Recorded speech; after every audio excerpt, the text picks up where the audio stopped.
Bueno, shalom a todos. Hace un par de semanas estaba hablando con mis padres y les estaba contando algunas cosas de lengua hebrea y me dijeron que si una de las cuestiones que salieron por ahí la podía compartir, algo que les resultó interesante a ellos, lo podemos compartir hoy en Sukkot.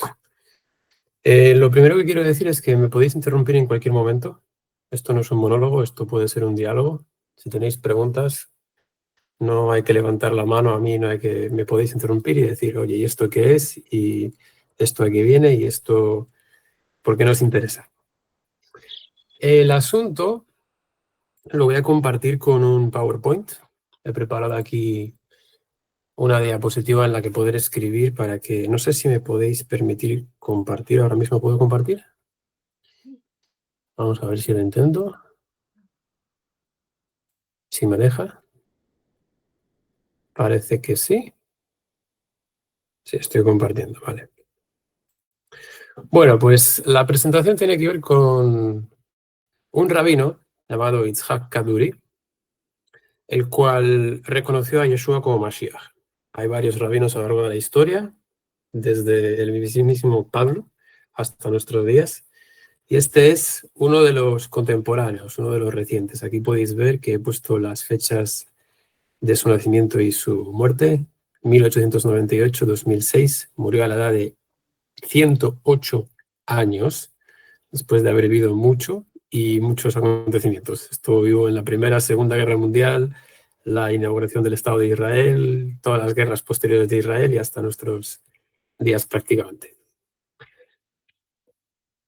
Y este rabino destacó mucho en la comunidad sefardí, especialmente en Israel, en cuanto a su conocimiento, en cuanto a la estima que le tenían por su profundidad de la escritura, en cuanto a las enseñanzas que daba en su yeshiva y muchas cosas relacionadas con la maestría del conocimiento en las escrituras y también en el Talmud y también en la Kabbalah y en todos los conocimientos del judaísmo. Dicen que se sabía muchísimas cosas de memoria, dicen que se la pasaba meditando, enseñando y 100% en los asuntos del Eterno. Lo interesante acerca de su vida y lo que voy a presentar en esta ocasión es que antes de morir dejó una nota escrita con una revelación personal que había tenido de la identidad de Mashiach.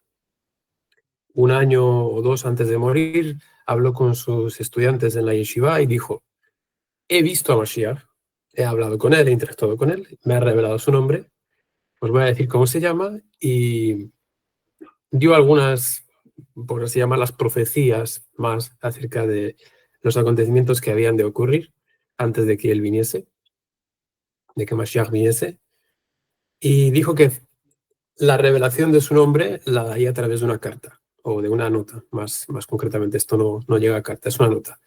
Aquí en pantalla veis una escritura en hebreo de un señor bastante mayor, por eso se ve así medio con una caligrafía un poco cuestionable y difícil de leer, incluso para mí. Y dijo: la vamos a poner en un lugar que no lo pueda leer nadie, hasta después de un año de mi muerte. Un año después de mi muerte la podéis abrir, la podéis leer, y ahí hay una revelación acerca de Mashiach. Esto ocurrió, vuelvo a decir, en el 2005-2006 aproximadamente. Vamos a interpretar esta nota y vamos a ver cuáles son los misterios que contiene y si es que tiene alguna revelación para nosotros. Y como sé que entre vosotros hay algunos que estáis estudiando un poco de hebreo y os interesa y os gusta, vamos a hacerlo más poco a poco. Podría ir al grano, deciros exactamente qué dice aquí, traducirlo y tal, pero si lo hacemos de esa forma acabaremos en 7 minutos. Vamos a ser un poco más pausados y tomar las cosas con calma para que todo el mundo se entere, tanto los que no saben tanto como los que saben un poco más, y así todos podamos aprender. Entonces, lo que sí que he hecho y lo he dejado hecho desde el principio es escribir esta nota como para que se vea bien en texto moderno, porque allí vuelvo a decir que es un poco difícil de entender. Este es el texto en hebreo. Como es escritura de mano y escritura moderna, no tiene puntos de vocalización. es importante saber que los puntos de localización no se utilizan en Israel más que raramente, a lo mejor en un artículo de televisión, pues para que quede bonito, más que nada. Pero los israelíes saben hebreo y no necesitan las vocales para leerlo, así que no suelen escribirlas. Este es el caso del rabino Kaduri, que evidentemente, sabiendo hebreo, pues no puso las vocales, sino lo dejó simplemente para que lo lean los que entienden hebreo. Donde sí aparecen siempre las vocales es en el texto bíblico, por tradición, para conformarse a la tradición de los masoretas que vocalizaron la Torá, el Tanaj entero, hace 2000 años, y porque es un idioma distinto, ligeramente distinto, una forma distinta de expresar el hebreo que para los modernos no es tan fácil de leer, con formas gramaticales distintas, y ahí sí necesitan ayuda para leer. Pero el idioma moderno, como es el caso, no tiene vocales. Vamos a traducirlo y después vamos a interpretarlo. Entonces, puedo hacer dos cosas. O lo leo de corrido y ya está, y sabemos todos cómo se pronuncia, y lo traduzco, o lo escribo fonéticamente para que podamos prestar un poco de atención a cada una de las palabras. ¿Cómo se pronuncia esto? ¿Cómo se pronuncia esto? Y así luego el que quiera memorizar o quizás aprenderse algunas de estas palabras, por haberlo tomado un poco más lento, le resultará más fácil. Entonces, ¿cómo preferís? ¿Lo leemos y saltamos directamente a la traducción o vamos más lento? Es una pregunta. Más lento, lento, por favor. Vale, más lento. Más lento supone que yo escriba aquí dos cuadros de texto, uno en el que introduciré la lectura. Esto es un cuadro, esto no es un cuadro de texto. Un cuadro de texto en el que introduciré la transliteración, es decir, cómo se escribe en español lo que vemos aquí, y otro en el que introduciré la traducción. La primera de las líneas dice Be'inyan,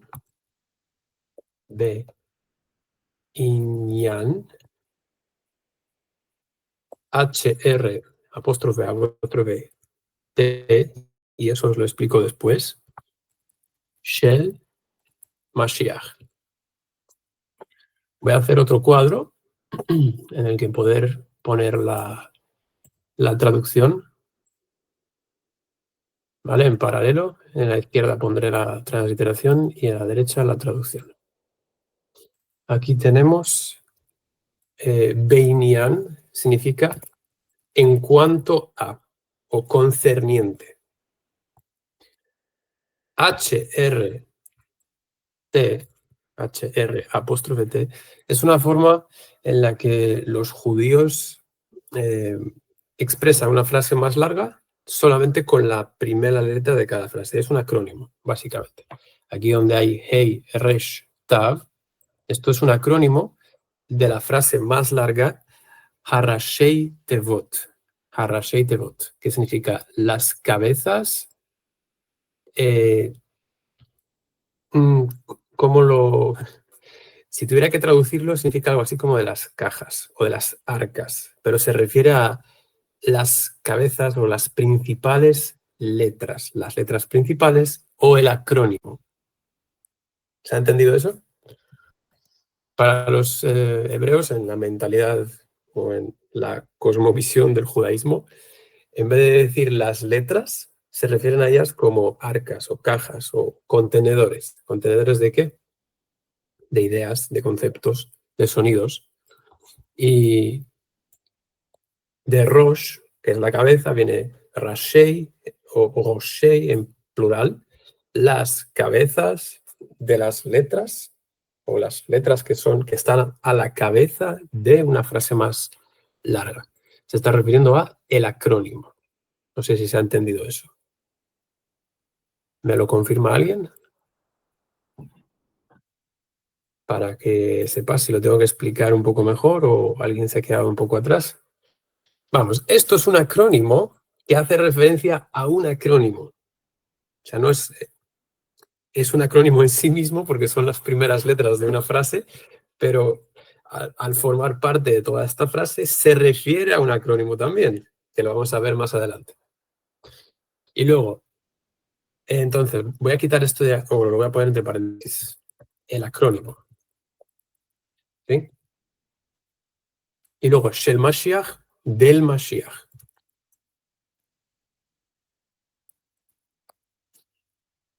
Entonces es Beinyan Harashei Tevot Shel Mashiach. En cuanto al acrónimo del Mashiach. ¿Todo bien hasta aquí? Espero que sí. Si os fijáis aquí arriba, la segunda y la tercera líneas las he puesto con un énfasis, con una negrita. Esa es la parte importante de la nota que dejó Kaduri. Lo voy a dejar para después.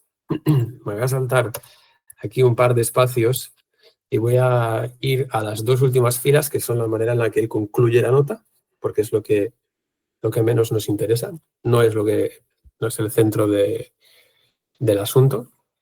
Y después vuelvo a las que tienen la negrita. Aquí dice Bati, Bati, Bati, al ha-hatum, bejodesh ha-rahamim. Esto es un año. Si me lo permitís, reconozco que no me sé bien los años. Esto es algo como 5000. No me acuerdo. Esta es la forma de escribir los años en literatura judía cuando no quieren utilizar los números romanos. Perdón, no romanos.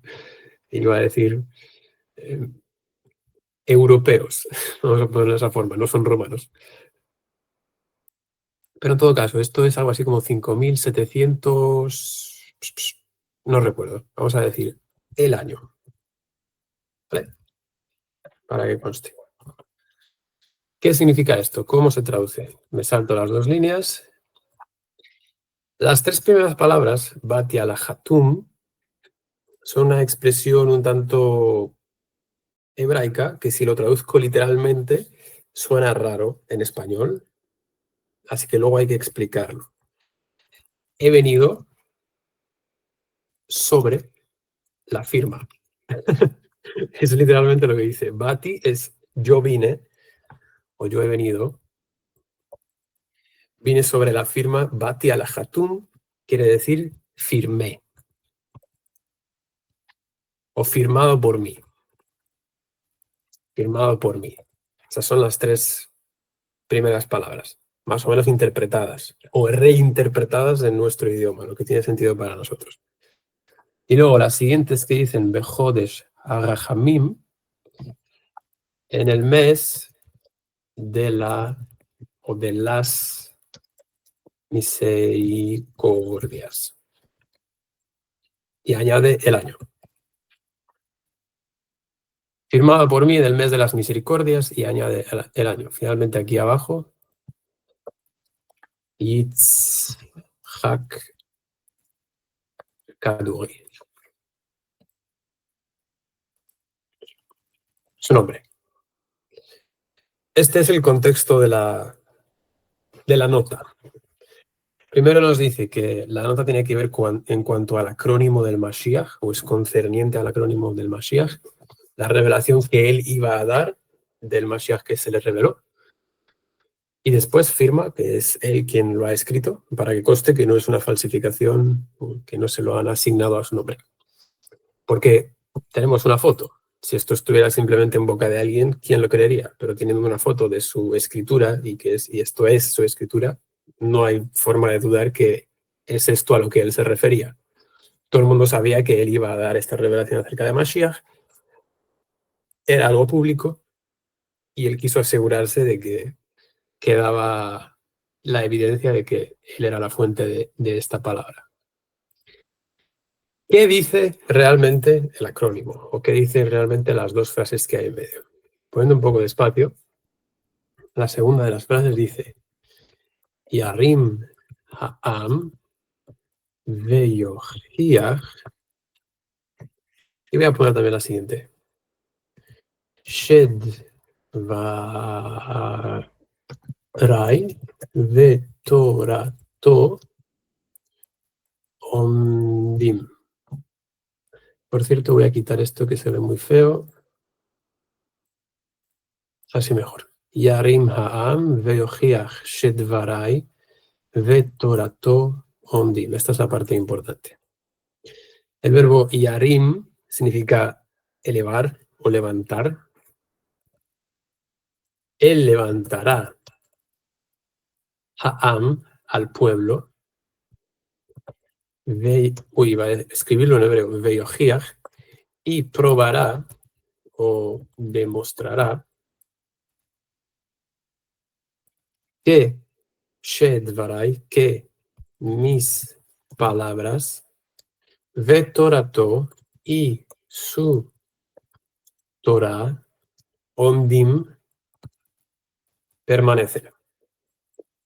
Esta es la traducción o una de las posibles traducciones, y aquí no me refiero a que las palabras sean dudosas, sino a que se pueden utilizar palabras distintas para traducir el texto hebreo al español. Aquí en vez de permanece, podríamos decir, son válidas. Así que, como existen varias interpretaciones o formas de traducir las palabras en hebreo, voy a hacer una serie de comentarios en cuanto a cada una de ellas o en cuanto a las que requieren esa clase de aclaración. Esto de levantará, Yarim, él levantará, vamos a poner también el él para que no quede en duda. Él levantará. No es solamente un levantamiento en el sentido geométrico, de levantar de abajo arriba. Bueno, levantar de arriba abajo no se puede, pero se entiende. No es solamente levantar en un sentido geométrico, elevar, sino más bien es en un sentido figurado, en un sentido metafórico. Levantar a alguien en poder, en autoridad, en dignidad, en valor. Alguien que está elevado, pero no físicamente, sino en su estatus. Levantará al pueblo y probará o demostrará, convencerá, incluso se podría decir, hará evidente, Shedvarai, que mis palabras y su Torah permanecen o son válidas. Estas cuestiones no hay nada que decir acerca de ellas porque es lo que hay, mis palabras y su Torah. Pero permanecen o son válidas. Lo puedo explicar, esta palabra ondim, que es el verbo amad, lo puedo explicar con el ejemplo de un terremoto. Cuando viene un terremoto o viene un desastre natural, algunos edificios se caen, algunas farolas se rompen, algunos coches son llevados. Todo lo que permanece después del terremoto es lo que ha quedado en pie, básicamente. Esa es la idea de Ahmad, que no ha sido puesto a prueba de alguna manera, lo cual evidentemente está relacionado con biología, el demostrar, el probar, y ha resultado válido, ha resultado capaz, ha resultado autoritativo. Si lo dejamos hasta aquí y uno no lee más o no piensa más acerca de esta nota, solamente lo traduce, dice, bueno, muy interesante, Rabino Kaduri. Nos estás diciendo que el Mashiach vendrá a levantar al pueblo y demostrará que unas palabras son ciertas y la Torah permanece. Bueno, y su Torah o su enseñanza permanece. Todo eso ya lo sabíamos. No es nada nuevo. Sabemos que el Mashiach viene para eso, para devolver la dignidad al pueblo de Israel, para demostrar que ciertas palabras son ciertas y para dar o traer una Torah, una enseñanza, una instrucción más allá de lo que sabemos hasta ahora. De hecho, el judaísmo piensa que el judaísmo está dividido en cuanto a ciertas cuestiones relacionadas con la interpretación ya sea de la Torah o del Tanaj en general, o también de cuestiones mishnaicas y talmúdicas. Y algunos de los judíos dicen, bueno, ya vendrá Mashiach, ya vendrá Eliyahu y vendrá el Mashiach, y entonces sabremos todas las cosas. Hasta entonces, bueno, pues cada uno que guarde su fe lo mejor que puede, ¿no? Así que, teniendo esta mentalidad, el judío ve esto y dice, no me estás contando nada, no es nada sorprendente para mí. La gracia está en el acrónimo. El acrónimo. La introducción de la nota nos está diciendo que él está revelando algo mediante un acrónimo. En todo lo que he hablado hasta ahora, y teniendo en cuenta que lo del acrónimo está desde el principio, ¿alguien se ha hecho una idea de por dónde van los tiros? ¿De qué se trata? ¿Qué es lo siguiente que vamos a mencionar? Va a aparecer el nombre Yeshua, pero no me trate de sacar la cuenta por letras equidistantes y me falta la Y nomás. Así que no la puedo. Vale, pues vamos a ver dónde encontramos el acrónimo y qué nos dice el acrónimo. Un acrónimo se forma a partir de la primera letra de varias palabras que están una detrás de otra. Por ejemplo, Tanaj. Tanaj. Creo que todos estamos familiarizados con el acrónimo Tanaj. Tanaj. Viene de Torah, Nevi'im, Ketuvim. Que cuando está en esa posición de la palabra, en vez de ser una kaf con punto, es una kaf sin punto, y en vez de sonar Ketuvim, suena Chtuvim. Esa es la única diferencia. Tanaj, ¿vale? ¿Cuál es el acrónimo de esta frase, entonces? Si esta es la gran frase. Vamos a copiarlo a una diapositiva nueva. Vamos a ver cómo resulta esto. Vamos a poner cada una de las palabras en una fila distinta. Lo voy a hacer un poco más grande para que sea fácil de leer. ¿Y qué acrónimo sale si ponemos en un color distinto ese no que no se ve bien? Un amarillo, por ejemplo. Tampoco se ve bien, Emanuel. Busca algo mejor. ¿Verde? ¿Morado? No sé. Ustedes me dicen. Marrón. Venga, marrón se ve bien. Yod, Hey, Vav, Shin. Ups. Venga, que tú puedes. Vav, Ain. Ahí no tenemos el nombre de Yeshua, ¿verdad? Un poco raro. ¿Qué está pasando? Ahí lo que tenemos es el nombre Yehoshua. Si lo escribo por aquí por separado,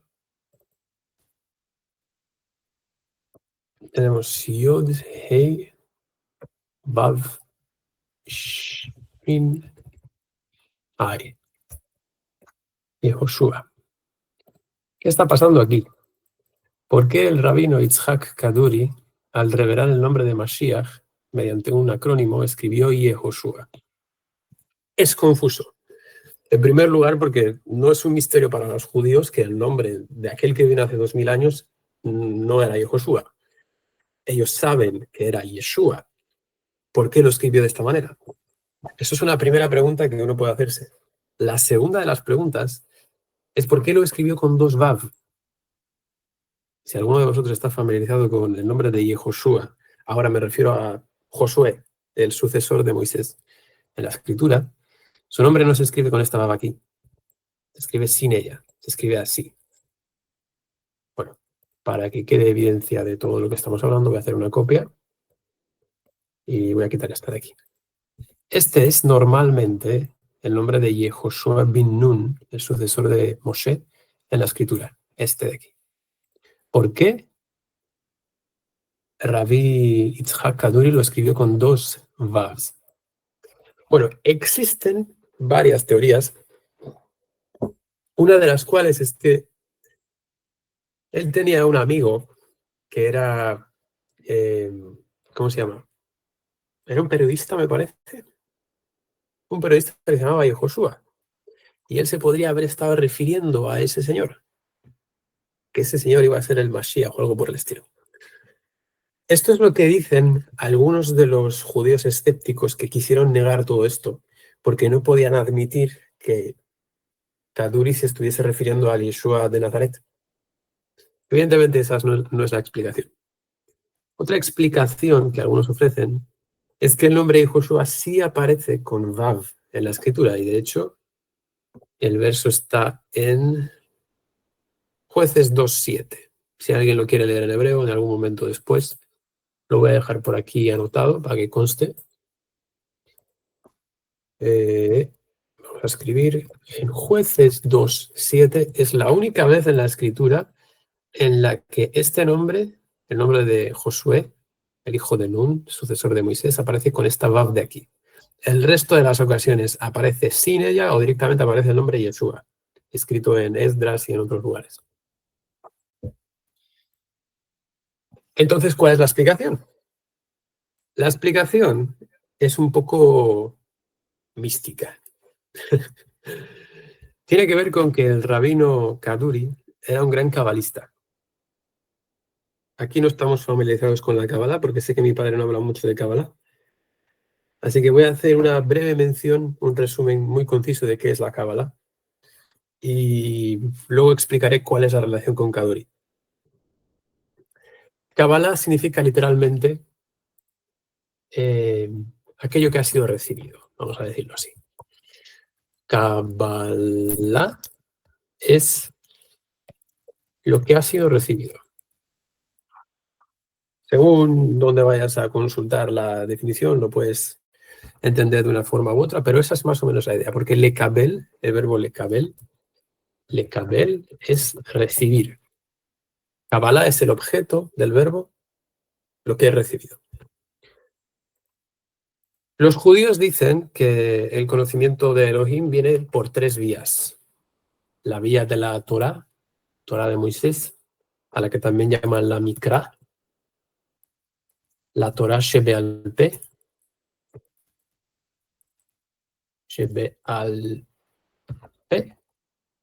ahí, que significa la Torah oral. Esta es la Torah de Moisés. Y la tercera es la Kabbalah, conocimiento oculto que fue pasando de generación en generación entre rabinos, básicamente. Estas dos primeras serían públicas. La Mikra está escrita, es el texto bíblico. La Torah Shebe'al-Peh sería la Torah que no fue escrita, sino fue como preservada en la tradición del pueblo de Israel. Evidentemente esto no es, yo no lo sostengo como una verdad, estoy diciendo lo que dicen los judíos.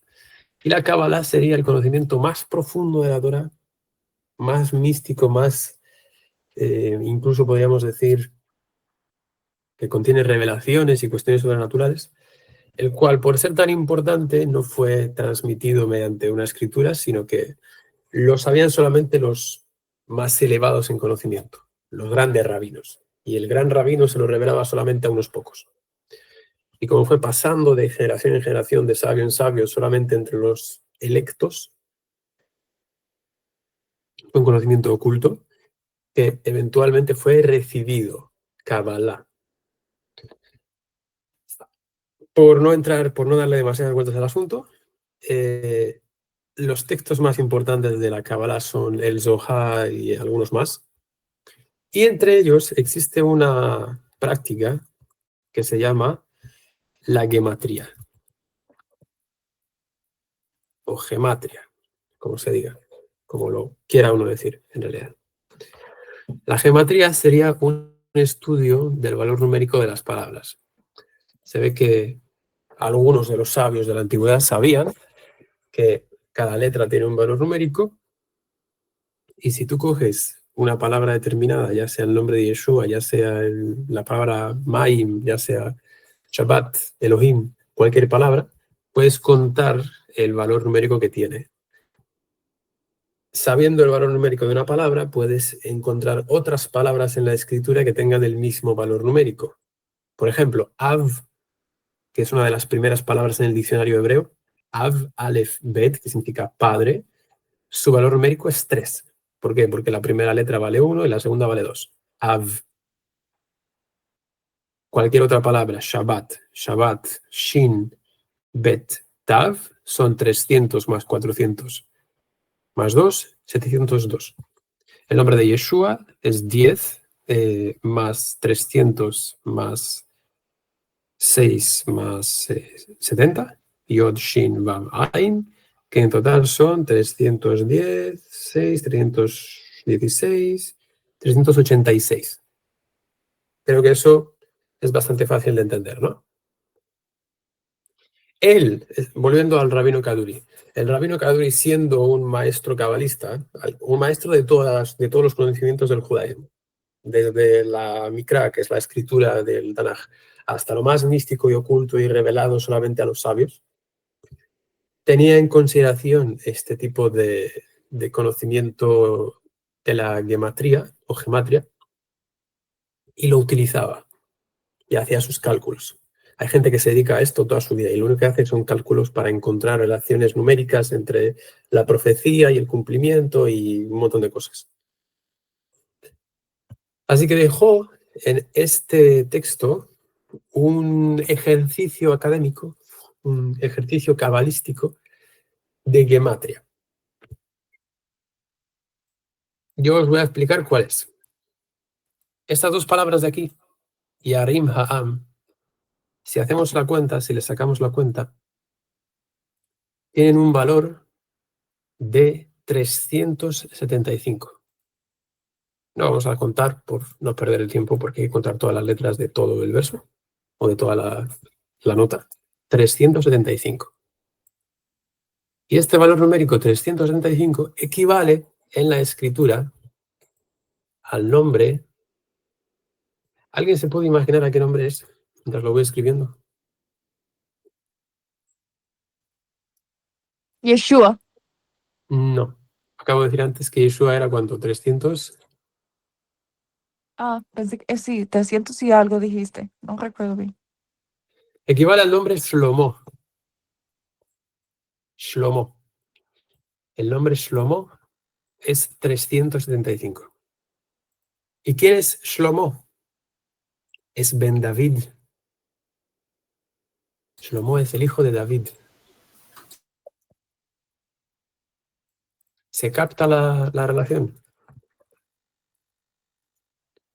A ver. Ben David. Shlomo Ben David. Salomón, el hijo de David. ¿Quién es Salomón? El hijo de David. ¿A quién está esperando el judaísmo? Al hijo de David. El hijo de David es igual a Mashiach. Ese es el primer ejercicio de gematria que hace Rabí, o que deja Rabí Kaduri para que los que lean la carta encuentren revelación acerca del Mashiach. Lo primero que deja es, ya os estoy diciendo que esta carta se trata, o que el acrónimo, o que en todo lo que os he escrito, estoy hablando del Ben David, de Shlomo, del Mashiach. Pero ahí están solamente las dos primeras palabras y tenemos 6. ¿Qué queda aquí? Desde el punto de vista de la gematria, si contamos todas las letras, y aquí es donde digo que no merece la pena que nos estemos aquí 5 minutos haciendo cuentas, el valor numérico de Veyoheach Shedvarai Utorato o Vetorato Omdim es 1764. 1764. Si antes he relacionado Yarim Ha'am con Shlomo, porque ambos tienen el mismo valor numérico, la pregunta sería, ¿qué cosa en hebreo tiene el valor numérico 1764? Y la respuesta es un poco grande, voy a copiar de aquí.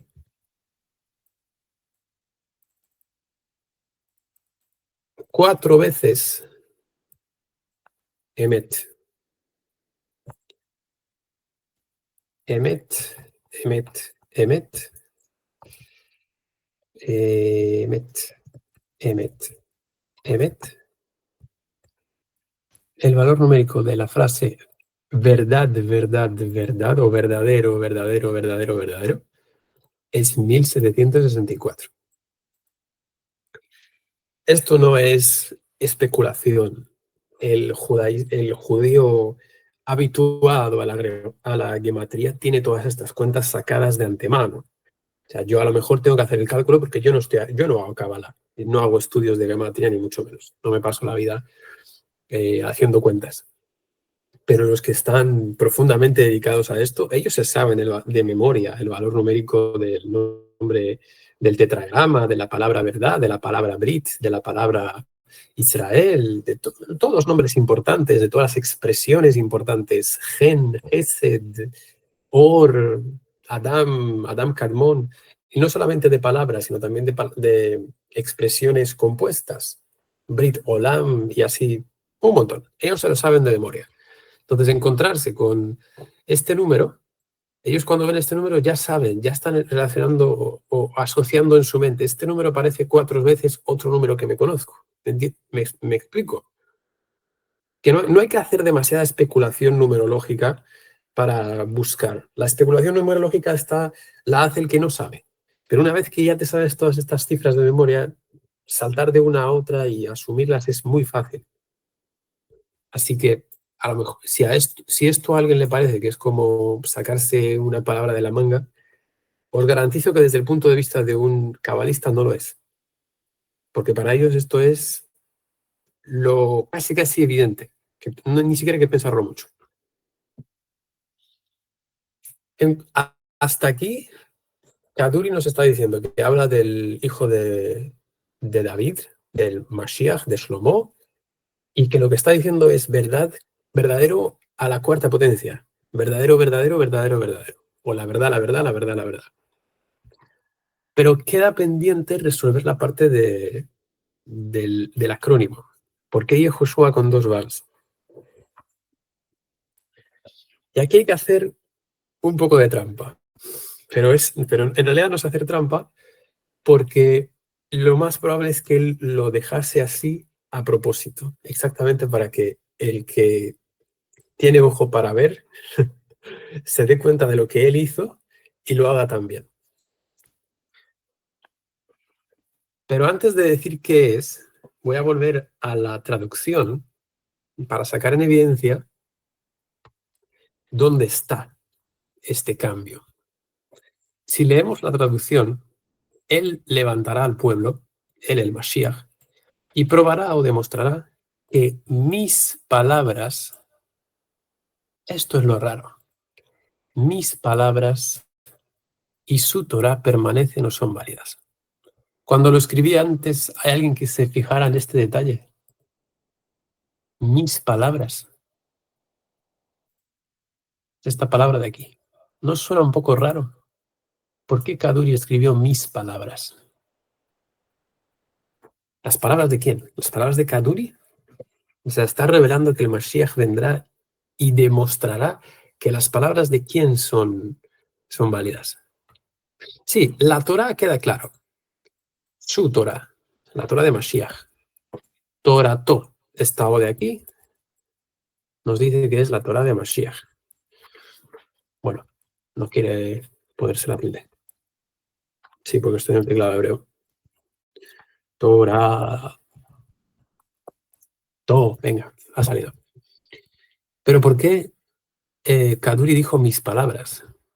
Si él es, pues bueno, él dijo cosas, pero tampoco es que haya que darle demasiada importancia a él en la ecuación. El que es importante es el Mashiach.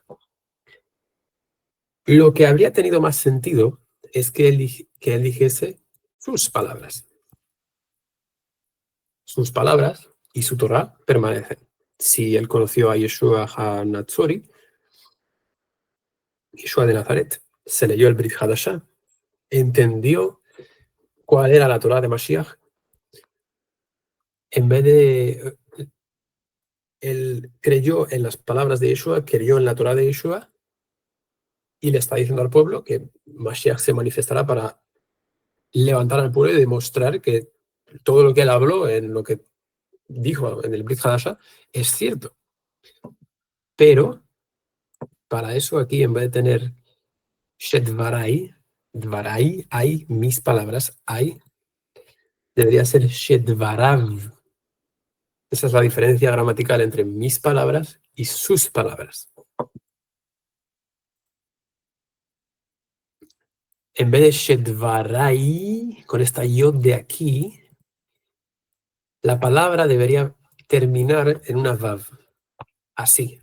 Esta vav de aquí, si aquí hubiese una vav, con esta vav, en vez de decir que él demostrará que mis palabras y su Torah son verdaderas o permanecen, estaría diciendo, demostrará que sus palabras y su Torah permanecen.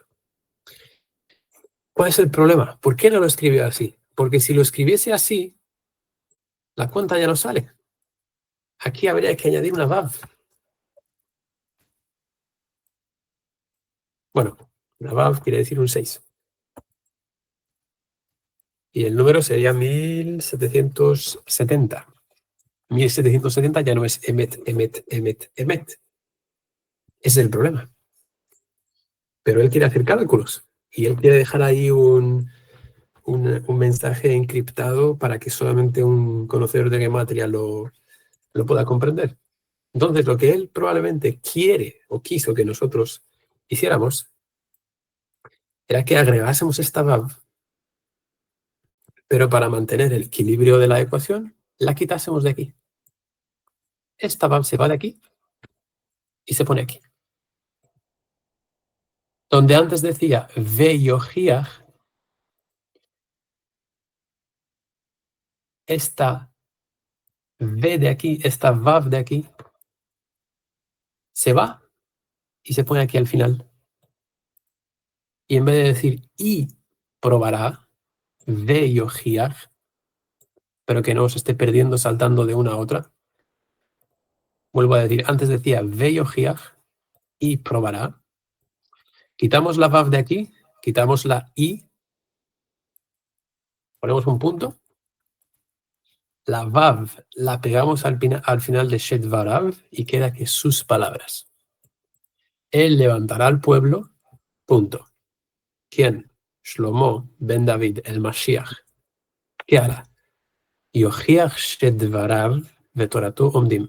Probará o demostrará que sus palabras y su Torah permanecen. El Brit Hadasha.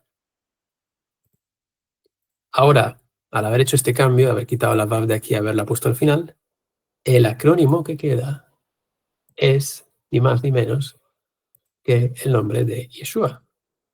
Yod, Shin, Vav, Ain. Ya no tenemos el inconveniente, entre comillas, del nombre escrito de Yehoshua. Yod, Shin, Vav, Ain. Y si alguien ha sido atento, también se habrá dado cuenta de que el acrónimo de las dos primeras palabras es Yod-Hei, que es la forma acortada del tetragrama. Tienes Yod-Hei y Yeshua. Tienes que te está hablando de Mashiach, quien es Ben David, quien es Shlomo, y tienes que esto es 4 veces la verdad. En un texto así de cortito. Sus seguidores lo publicaron. Al año de su muerte abrieron la carta, vieron lo que había escrito, hicieron una foto. Esta es la foto, la única foto que existe. Lo publicaron en el sitio oficial de Kaduri, que es kaduri.net o .com, una cosa por el estilo. La noticia explotó. Explotó en los medios de comunicación en Israel y en el mundo entero. Primeramente porque este señor era muy conocido. Cuando murió, según he leído, cientos de miles de personas asistieron a su funeral. Es probablemente la persona con el funeral más grande de la historia de Israel. No tengo imágenes por aquí. Buscad el entierro de Kaduri y veréis que hay una multitud enorme de gente. Todo el mundo sabía quién es. Y todo el mundo esperaba esto porque se sabía que él iba a aplicar el nombre. Cuando los judíos vieron que era Yehoshua, lo borraron. Así que no existe evidencia, ya no existe evidencia en la web de Kaduri o entre sus seguidores, entre su familia y demás, de que este sería el nombre o de lo que él hizo en esta nota. Algunos dijeron, bueno, todo el mundo comete errores. Otros ya os digo que se inventaron esa idea de que sería, se estaría refiriendo a un amigo suyo de no sé dónde. Pero también es cierto que algunos creyeron. Hay rabinos en Israel que escucharon a Kaduri y dijeron, hay que tenerlo en cuenta. Se leyeron el Brit Hadashah y creyeron. Y hasta el día de hoy está en Israel siendo mesiánicos. Bueno, no debería decir mesiánicos porque a lo mejor pensáis en el judaísmo este medio cristianizado, mesiánico, que son cristianos. No, son judíos, con toda su identidad, con su kippah, con su tzitzit, con su vida de judío, pero creen que Yeshua es el Mashiach y que vendrá a redimirles en los próximos años. Y el siguiente capítulo de esta conversación sería hablar del resto de palabras que dijo Kaduri respecto a las cosas que habrían de ocurrir. Solamente voy a hacer la mención de que él dijo claramente que Mashiach vendrá después de la muerte de Ariel Sharon, que es uno de los políticos de Israel. Ya se murió en el 2014, así que lo estamos esperando. Y quizás en otra ocasión podamos indagar un poco más en cuanto a sus predicciones prevenidas antes de la venida de Yeshua. En todo caso, tenemos a uno de los rabinos más importantes del judaísmo moderno, testificando que conoció a Yeshua y dejando una nota muy interesante, muy curiosa y muy profunda, en la que revela cuál es su nombre y es indiscutible. Lo dejo por aquí. Espero haber sido claro. Si no lo he sido, pues es vuestro problema que no me habéis interrumpido. Os he dicho que me interrumpáis. Sí, muchas gracias, Manuel. Penosamente, pues aquí en mi teléfono no se puede leer y se ha cortado mucho la señal. Y lo poco que puede captar, sí, es bastante interesante. Ya, pues creo que mucha gente sabe del rabino Isaac Kaduri.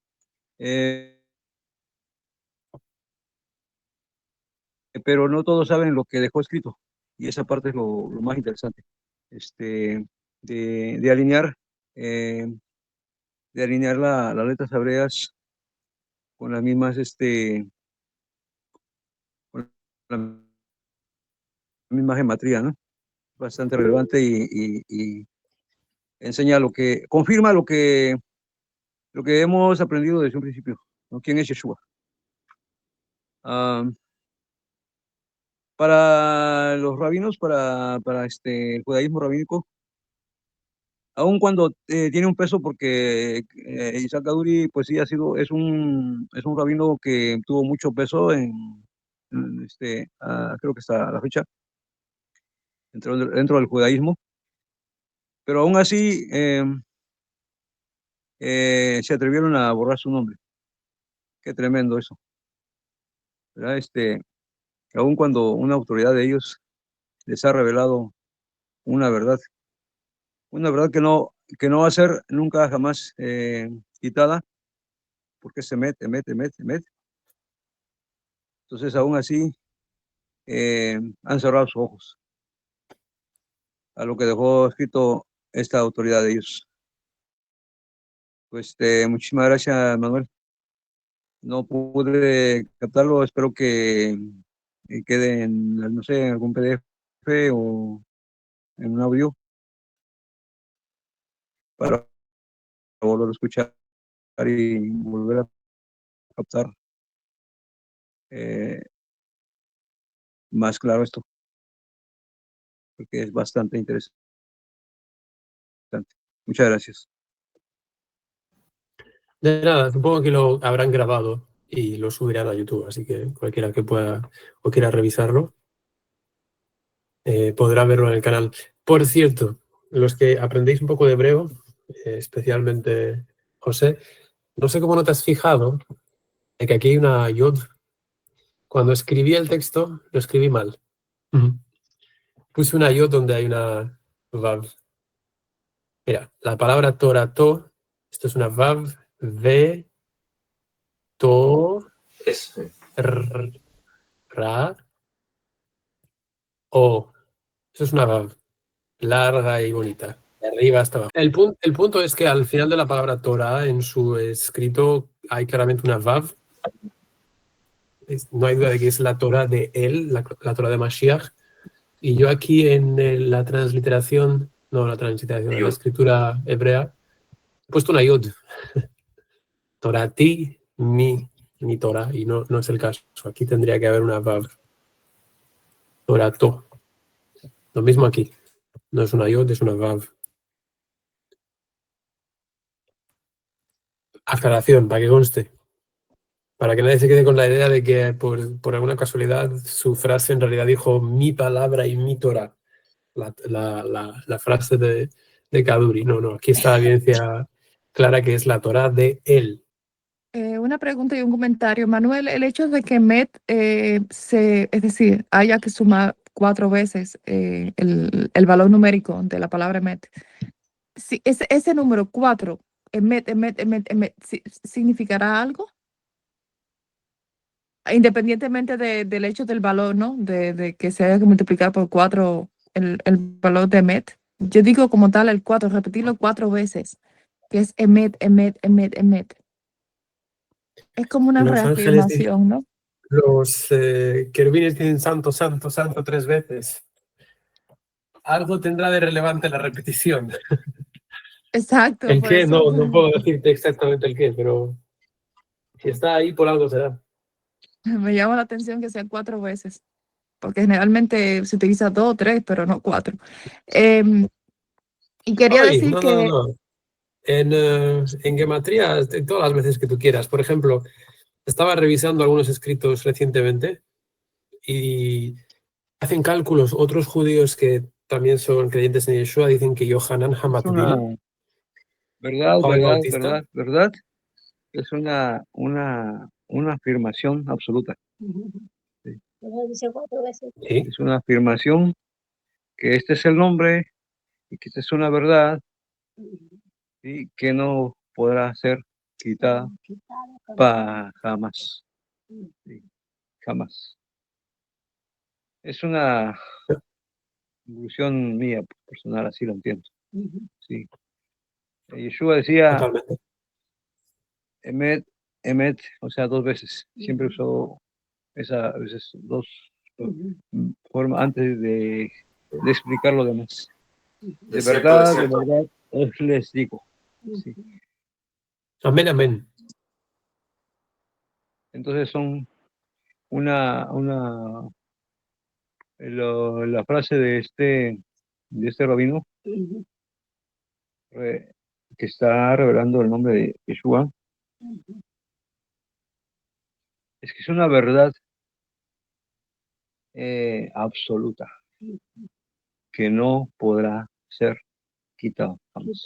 Aún así lo quiten, lo borren de donde sea, no van a poder quitar. Este nombre será confirmado en su momento. Y además el ser, porque para ellos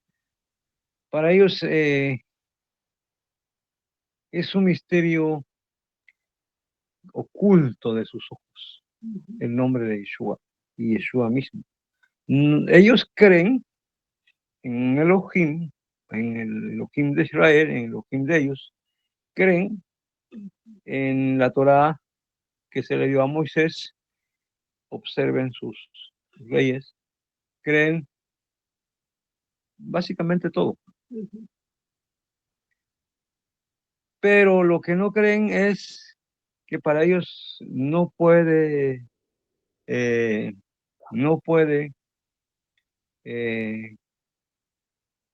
para ellos el ser que vino, o sea, el ser que se llama Yeshua, que vino a nacer a través de una mujer,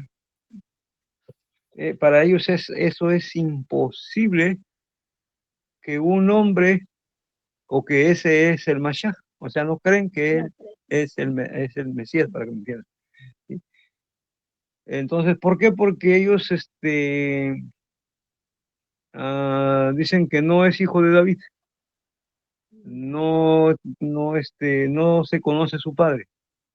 No conocen quién es su padre. Obvio, ahí es donde está el misterio. ¿Sí? ¿Por qué no es hijo de David así? Ellos están pensando, o ellos concluyen en su mente, que el Mashiach viene de una descendencia, pero de hombre y mujer. Tiene que nacer como un humano. ¿Sí? Como un humano. Entonces, al no conocer ellos, o sí lo conocen, pero no lo aceptan, que no es descendencia directa de Salomón. Y como no es directa descendencia de Salomón, no acredita el título de Mashiach a él. O sea, no es el Mashiach, dicen, porque no es hijo directo de Salomón. Ajá, porque Salomón es hijo de David. Entonces, para que el Mashiach sea hijo de David, tiene que venir de la descendencia de Salomón y de exclusivamente todos toda esa línea. Entonces, como no se aprueba por la escritura que sea hijo directo de Salomón, entonces no califica como el Mashiach, ¿sí? Sino que para ellos es un bastardo porque se desconoce su padre, ¿sí? No saben quién es su padre. Pero, por otro lado, ¿cómo es que Mashiach es hijo de David? Pero no hijo directo de Salomón. Existía dentro de la Torá, existe una ley que se llama la ley del liberato. Esta ley del liberato servía o entra en acción cuando un hombre, un varón de Israel se casa, pero no deja descendencia, sino se muere, ¿sí? Pero su esposa queda viva, ¿sí? Si fuera el caso de que su esposa muriera, no hay problema porque en ese entonces tenían 1 a 2 mujeres. Pero cuando el hombre muere y no deja descendencia, entonces entra en acción esa ley de liberato. ¿Cuál es esa ley de liberato? Pues el hermano mayor del difunto tiene la obligación, no es que si quiere o no quiere, sino tiene la obligación, la responsabilidad de darle un hijo a su hermano, ¿sí? Para que el nombre del difunto no sea borrado de Israel, ¿sí? Tiene que levantarle el hermano, su cuñado, ¿sí? El hermano del difunto tiene que tomar a su cuñada como su mujer y darle una descendencia para que ese hijo sustituye el nombre de su padre, ¿sí? Porque si no quiere, entonces lo van a llevar ante el tribunal y la mujer le escupe la cara, ¿sí? Porque iba a decir unas palabras que no quiere dejar descendencia a mi marido y hermano de él, que se ha negado. Y entonces le escupen y le dicen, así será todo varón en Israel que no quiera dejar descendencia a su hermano. Entonces, y Salomón, tuvo un hermano que se llama Natán. Son 4 hijos de David, ¿sí? No me acuerdo los otros, pero uno se llama, ¿cómo se llama? ¿Cómo se llama? ¿Cómo se llamó? Bueno, Carlos. No, lo que pasa es que estaba explicándole aquí a Domi, acerca de Mashiach. Sí, no,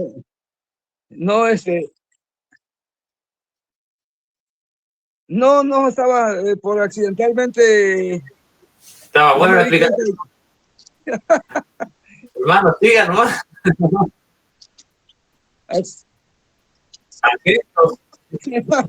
Mira nomás lo que ocasioné.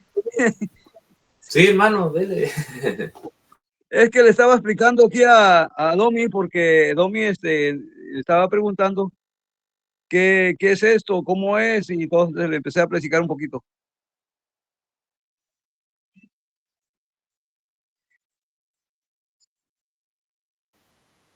Sí, la Dominica iba replicando, sí.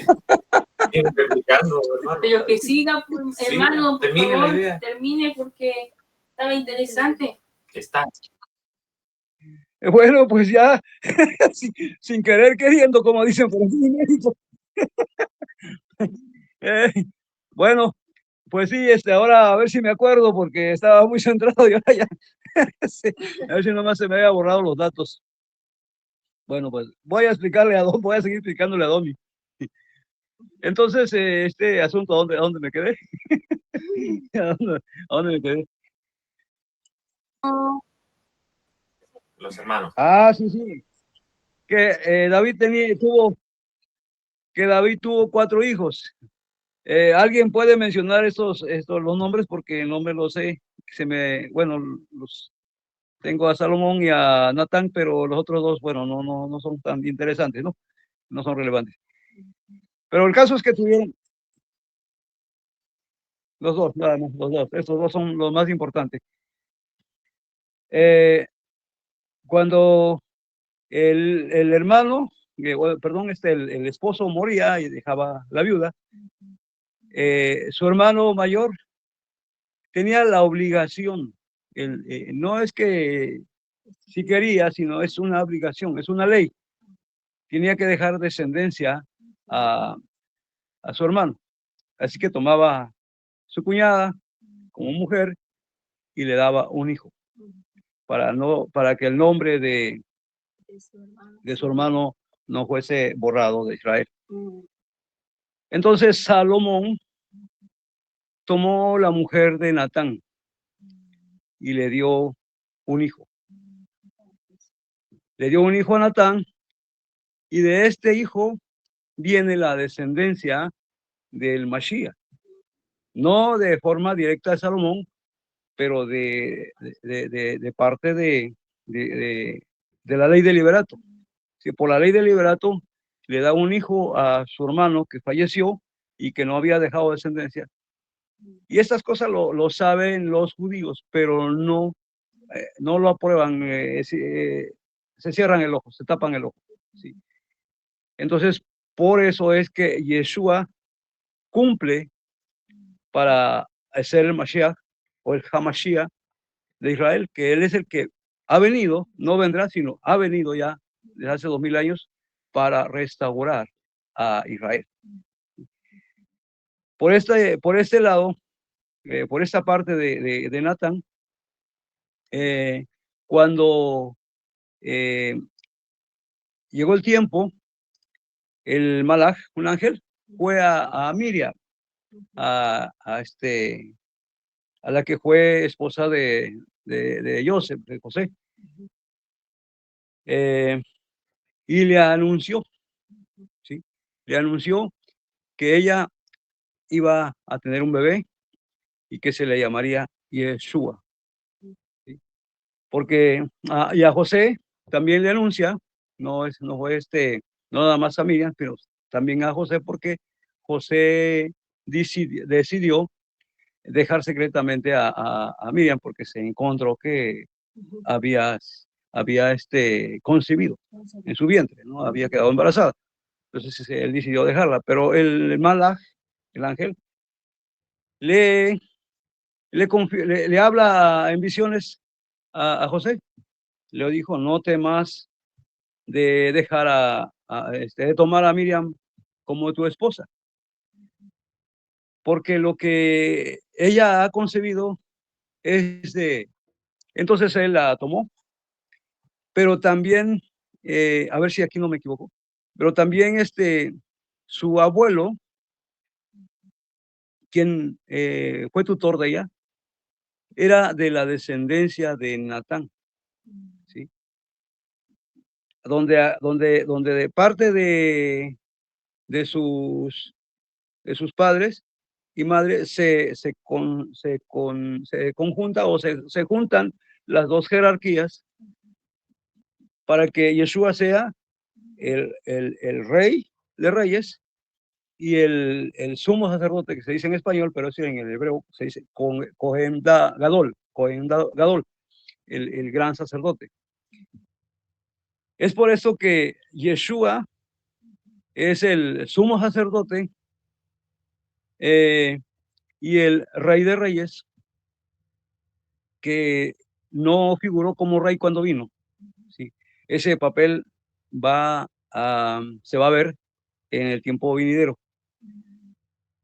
Lo que él hizo es ser como un sumo sacerdote para expiar precisamente en la Moed pasada en Yom Kippurim, donde se hizo la expiación de los pecados de los hijos de Israel. Entonces, Yeshua, por las dos partes, cumple esos requisitos que el judaísmo rabínico ha cerrado sus ojos.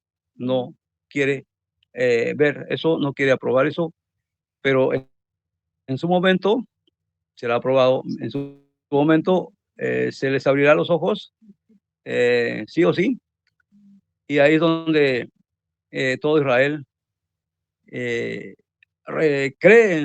en el Mashiach.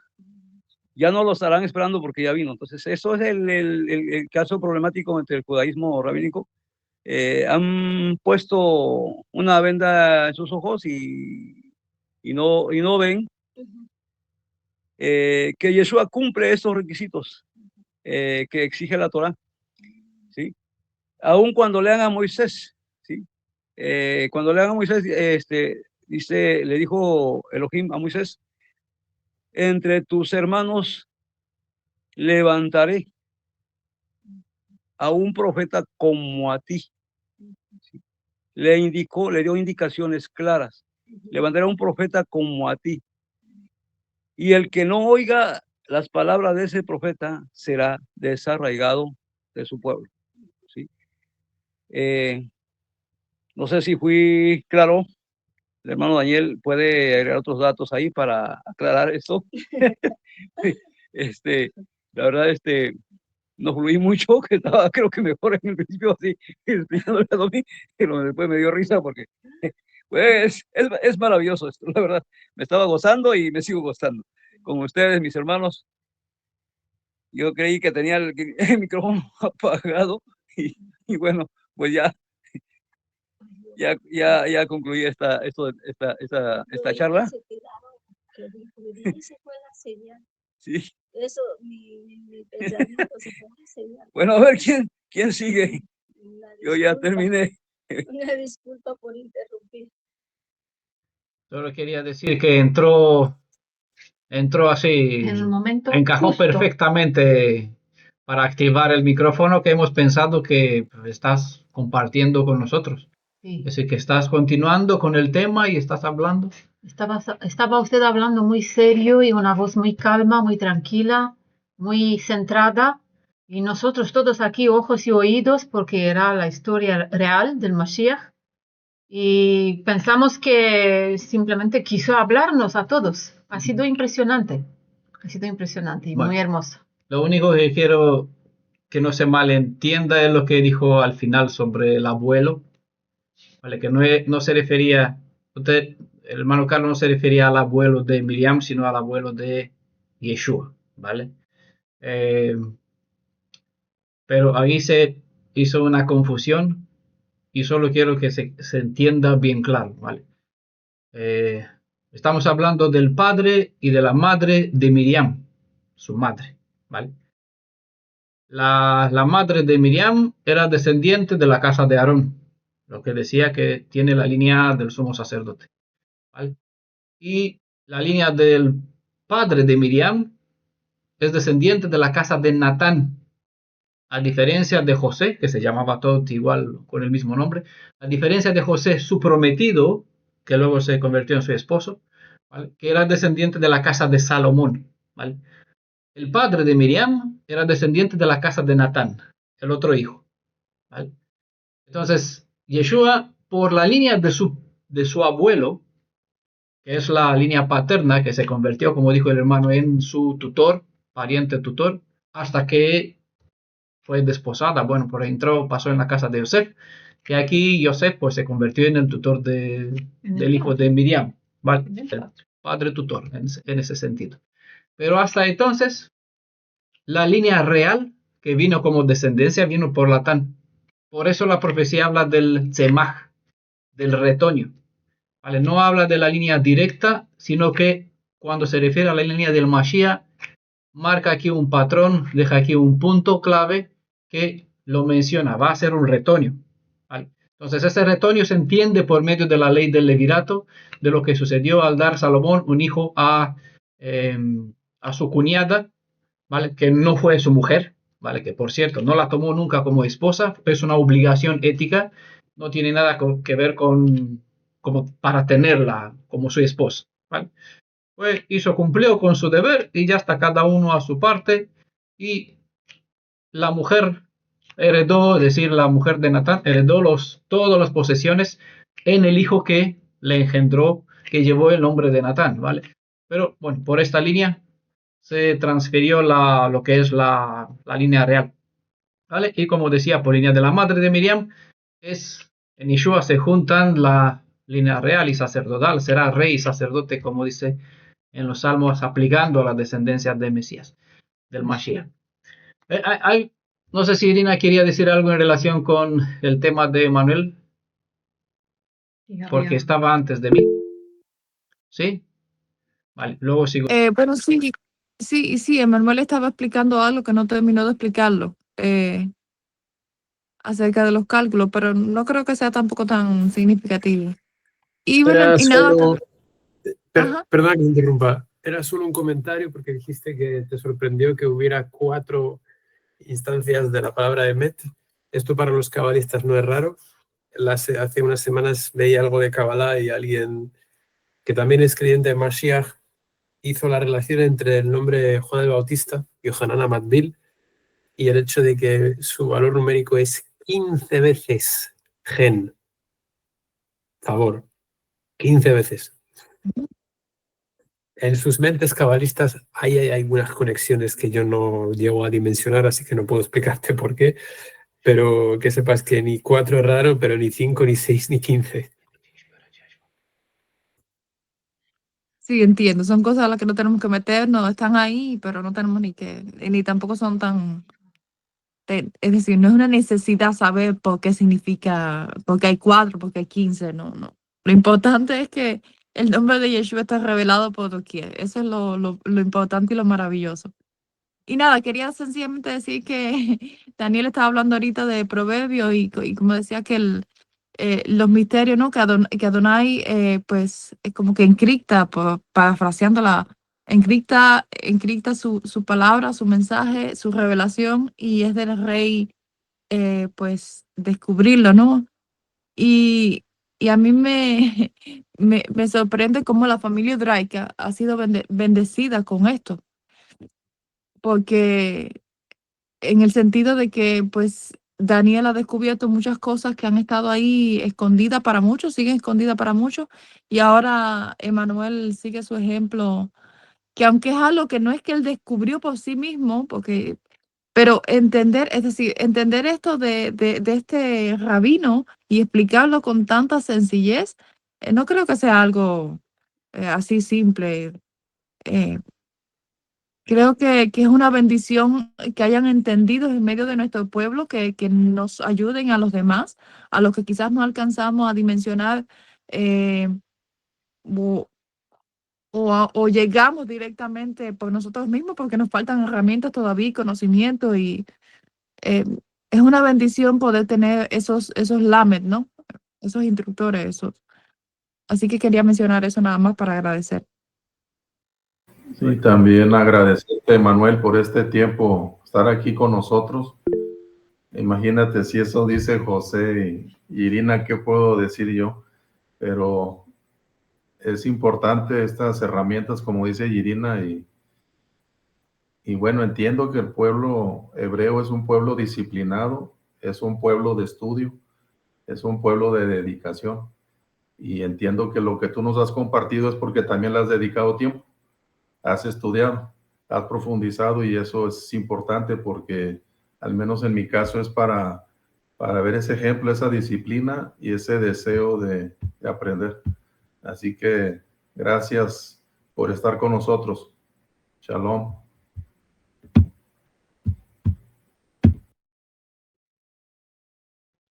¿Vale? Antes de que haga Irina la pregunta sobre las 4 veces Emet, ella levantó la mano, después levanté yo la mano, pero antes de que ponga la pregunta, yo quería darle respuesta. Bueno, en Kabbalah nada es casualidad y los números, como estamos estudiando, las letras, el orden, todo es disciplina. ¿Vale? Esta pregunta igual le hice yo a Emanuel cuando me comentó, bueno, yo sabía de la carta hace bastante tiempo, pero nunca la vi en esta forma, bueno, detallada. Y cuando hemos hablado hace 2 semanas, no sé, más o menos, sobre la carta, igual le pregunté, ¿qué será con esas 4? Porque esas no son casuales. Pero ahora mientras estaba hablando, ya me di cuenta, bueno, puede ser. Como ya hacemos los estudios, ya saben que 4 no es un número bastante importante y tiene que ver con una letra. Y bueno, esta carta está dividida en 3 secciones. Una introducción, que más bien es la clave, ¿vale? Un texto final para dejar claro que esto viene bajo la firma de Kaduri. Es decir, que no es algo cualquier cosa, es algo que uno que conoce a Kaduri debe saber qué cosa contiene el contenido. Y el contenido, básicamente, ¿no? Que se entiende a través de la clave que se ofrece es un acrónimo. Entonces, esta parte central, si yo recuerdo bien, tiene 6 palabras, ¿vale? Y las primeras 2, que Manuel las separó en 2, ya no hay la carpeta aquí, las separan en 2, se refiere a Ben David, ¿vale?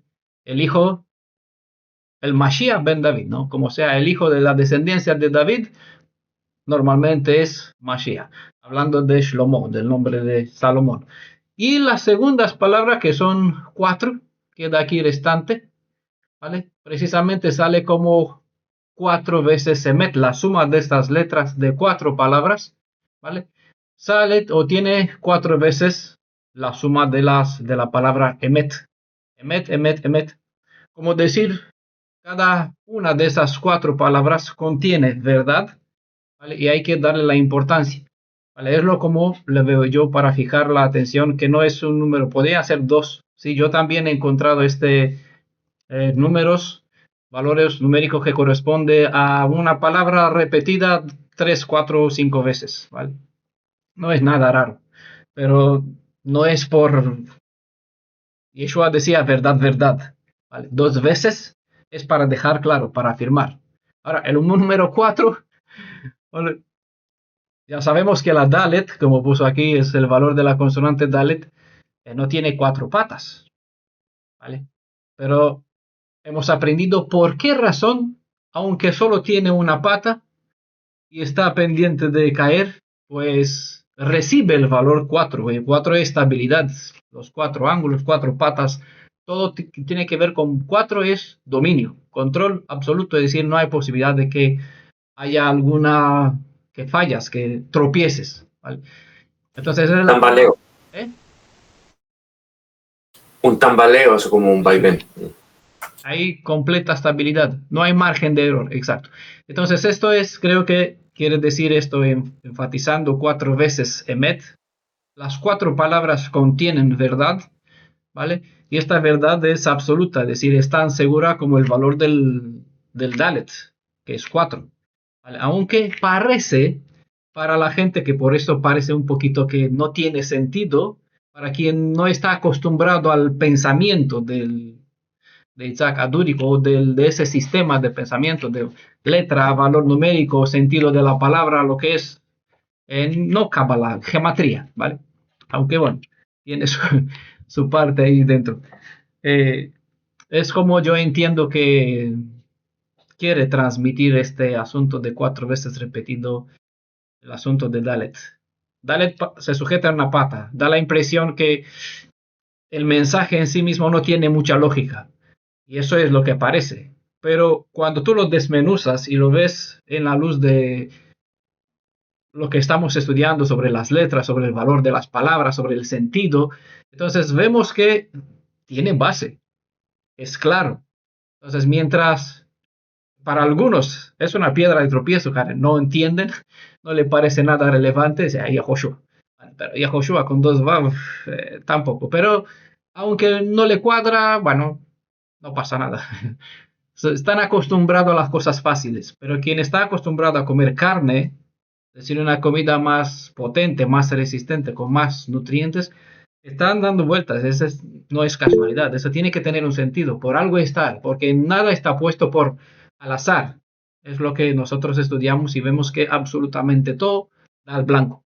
Si no hay algo que deja lugar a duda, bueno, serán posibilidades que cada uno saque la conclusión. Eso parece para un lector neófito de las leyes, pero para uno que la Torah fue escrita para Israel en un lenguaje hebraico, para una mente adiestrada en un contexto cultural. Entonces, cuando nos ubicamos en el contexto, hay otra visión de lo que estamos estudiando.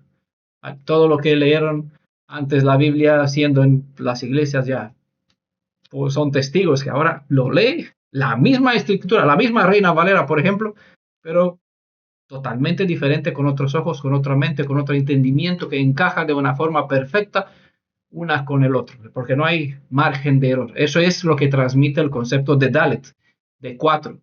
¿Vale? Bueno, espero que completar y traer un poquito de luz sobre este asunto.